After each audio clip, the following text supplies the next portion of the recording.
23वां अध्याय। लोमश ऋषि कहने लगे, जिस पिशाच को देवधूति ने मुक्त किया वह पहले द्रविड़ नगर में चित्र नाम वाला राजा था। वह बड़ा शूरवीर, सत्यपरायण तथा पुरोहितों को आगे करके यज्ञ आदि करता था। दक्षिण दिशा में उसका राज्य था और उसके कोष धन धान्य से भरे हुए थे। उसके पास बहुत से हाथी, घोड़े और रथ थे। वह अत्यंत शोभा को प्राप्त होता था और अनेक यज्ञ उसने किए थे। वह नित्य अतिथियों की पूजा करता और शस्त्र विद्या में निपुण था। ब्रह्मा, विष्णु, महेश तथा सूर्य की पूजा सदैव करता था। एक बार वह पखंडियों के मंदिर में गया और वेदहीन, भस्म लगाए महात्मा बने हुए पखंडियों से उस राजा की बातचीत हुई। पखंडियों ने कहा कि हे राजन, शैव धर्म की महिमा सुनो। इस धर्म के प्रभाव से मनुष्य पाप को काटकर मुक्त हो जाता है। सब वर्णों में शैव मत ही मुक्ति देने वाला है। शिव की आज्ञा के बिना दान, यज्ञ और तप से कुछ नहीं बनता। शिव का सेवक होकर भस्म धारण करने वाला जटा रखने से ही मनुष्य मुक्त हो सकता है। जटा धारण करने तथा भस्म लेपन से ही मनुष्य शिव के समान हो जाता है। इसके बराबर कोई भी पुण्य नहीं है। जटा भस्म धारण किए हुए सभी योगी शिव के सदृश ही होते हैं। अंध, जड़, नपुंसक तथा मूर्ख सब जटा से ही पहचाने जाते हैं। क्षुद्र वर्ण के शिव भी पूजनीय हैं। अतएव शिव पूजन में किसी बात का विचार नहीं है। तब से ही ब्रह्मत्व प्राप्त होता है, जन्म से नहीं।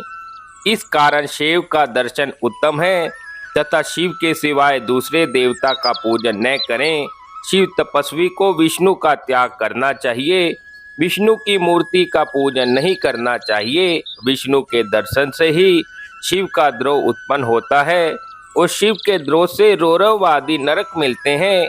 इसी से भव सागर से पर होने के लिए विष्णु का नाम भी नहीं लेना चाहिए। शिव भव निशंक होकर शिव से प्रेम करता है। वे कैलाश में वास करता है, इसमें कुछ संदेह नहीं है। इस धर्म का पालन करने वाले का कभी भी नाश नहीं होता। पाखंडियों के ऐसे वचन सुनकर राजा ने मोह में आकर उनका धर्म ग्रहण कर लिया और वैदिक धर्म को त्याग दिया। वह श्रुति, स्मृति और ब्राह्मणों की निंदा करने लगा। उसने अपने घर के अग्निहोत्र को बुझा दिया और धर्म के कार्य बंद कर दिए। विष्णु की निंदा और वैष्णवों से द्वेष करने लगा और बोला, कहाँ है विष्णु, कहाँ देखा जाता है, कहाँ रहता है, किसने देखा है। और जो लोग नारायण का भजन करते थे उनको दुख देता था। पाखंडियों का मत ग्रहण कर राजा वेद, वैदिक धर्म, व्रत, दान और दानियों को नहीं मानता था। अन्याय से दंड देता वह कामी राजा सदा स्त्रियों के समूह से घिरा रहता और क्रोध से भरा रहता। गुरु तथा पुरोहितों के वचनों को भी नहीं मानता था। पाखंडियों पर विश्वास करता हुआ उनको गांव, हाथी, घोड़े और स्वर्ण आदि देता था। उनके सब कार्य करता, भस्म धारण करता और मस्तक पर जटा रखता था। और कोई भी विष्णु का नाम लेता उसको मृत्यु का दंड दिया जाएगा। यह ढिंढोरा उसने पिटवा दिया था। उसके भय से ब्राह्मणों तथा वैष्णवों ने उस देश को छोड़ दिया और दूसरे देशों में चले गए। सारे देशवासी केवल नदी के जल से जीते थे। जीविका से दुखी होकर वृक्ष आदि नहीं लगाते थे और न ही खेती बाड़ी करते थे। प्रजा अन्न के अभाव से गला सड़ा अन्न भी खा लेती थी। आचार विचार, अग्नि क्रिया सबको छोड़कर काल रूप की तरह वह राजा शासन करता था। कुछ काल के पश्चात उस राजा की मृत्यु हो गई और वैदिक रीति से भी उसकी क्रिया नहीं की गई।